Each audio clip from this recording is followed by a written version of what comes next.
नमस्कार, मैं जितेंद्र चतुर्वेदी। क्या अब तीसरे मोर्चे की तैयारी शुरू हो गई है? हालांकि यहीं से एक सवाल यह भी उठता है कि फिर कांग्रेस की अगुवाई वाले उस इंडिया का क्या होगा जिसे बड़े गाजे बाजे के साथ सिर पर उठाकर ढोया जा रहा है। और 18 जुलाई यानी जब हम आपसे बात कर रहे हैं उसके एक रोज पहले से ही एक नैरेटिव बनाया जा रहा है कि साहब अब तो ये कांग्रेस ने इंडिया गढ़ दिया है और इस गढ़ने के बाद न मालूम क्या क्या हो जाएगा। हालांकि ये जो नाम आया है इसे लेकर भी महफिल लूटने की कवायद चल रही है।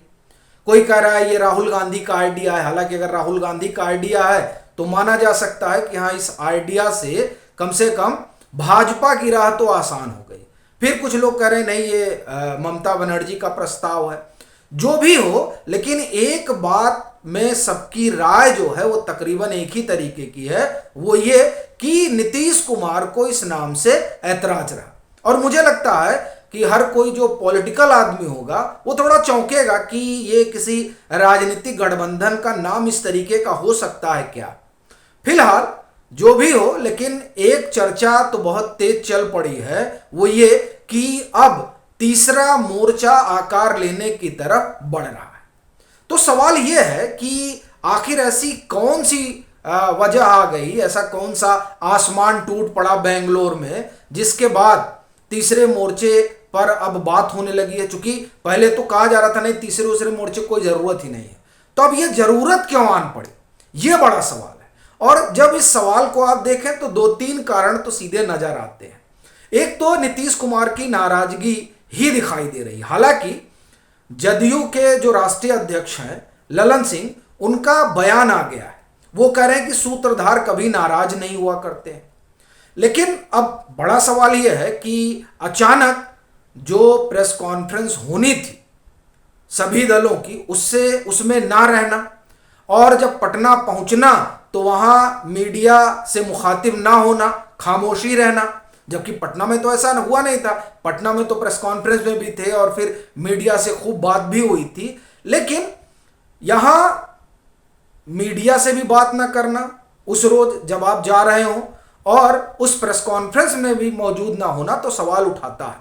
हालांकि जब वो कह रहे हैं कि नाराजगी नहीं है तो मान लिया जाए एक बार की। पर राजगीर में जो कार्यक्रम हुआ, मुझे लग रहा है कि दोपहर 12-1 बजे के बाद का कार्यक्रम था, जिसमें खुद मुख्यमंत्री नीतीश कुमार मौजूद थे। उन्होंने ये जिक्र किया वहां पर कि देखिए, हमको तो कार्यक्रम में यहां आना था तो इसलिए हम जल्दी ही निकल गए, तो लोग अब ना मालूम क्या क्या। बड़ी चीज यह है कि कार्यक्रम राजगीर में रात का तो था नहीं, वो मलमास मेले का एक तरह कैसे कहिए कि शुभारंभ हुआ, तो वो रात में कार्यक्रम था नहीं। वो कार्यक्रम तो दोपहर बाद हुआ। तो अगर प्रेस वार्ता में 1 घंटे रुक ही जाते ये लोग तो कौन सा आसमान टूट पड़ता। जाहिर है कि भीतर खाने कुछ हुआ है जिसने नाराज किया है नीतीश कुमार को भी, लालू प्रसाद यादव को भी, और इसीलिए ये लोग वहां से निकले।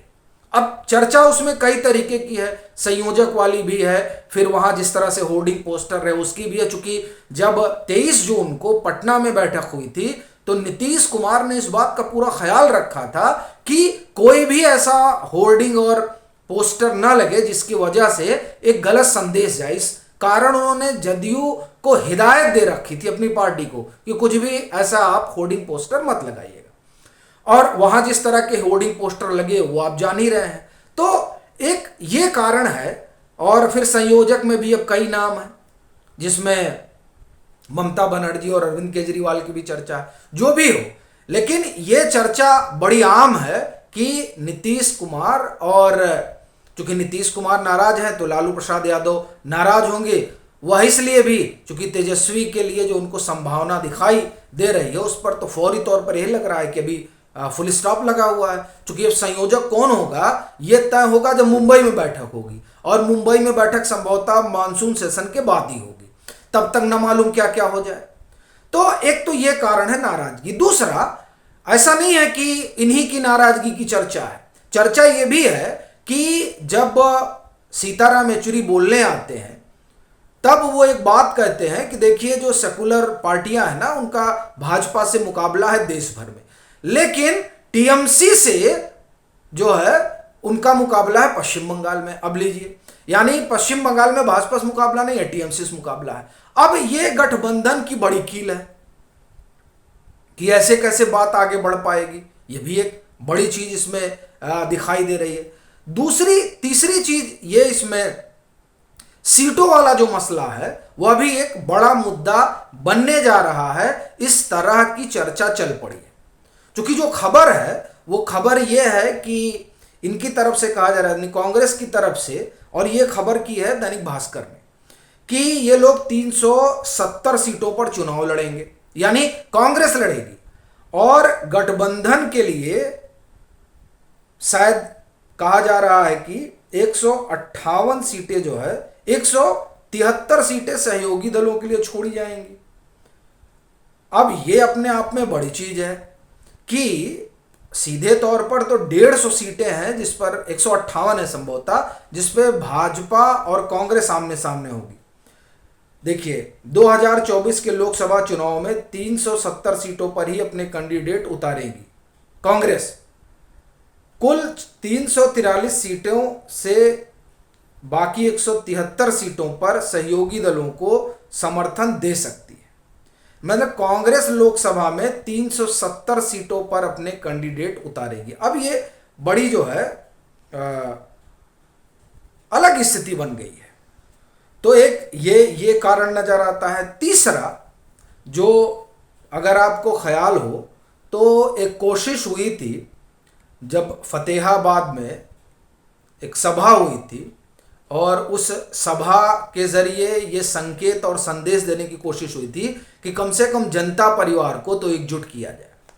और ये कोशिश पीछे 2015 में भी हुई थी, और उसमें जब आपको ध्यान होगा महागठबंधन बना था, और तब महागठबंधन ने विधानसभा का चुनाव लड़ा था, और वो जो जनता परिवार को एकजुट करने की कोशिश थी, उसमें जो दल खड़ा हो रहा था, ये एक तरह से तकरीबन तय हो गया था कि उस दल के अध्यक्ष जो है वो मुलायम सिंह यादव को बनाया जाता। लेकिन फिर बाद में चीजें बनी रहीं और वो जनता परिवार आकार में नहीं आया।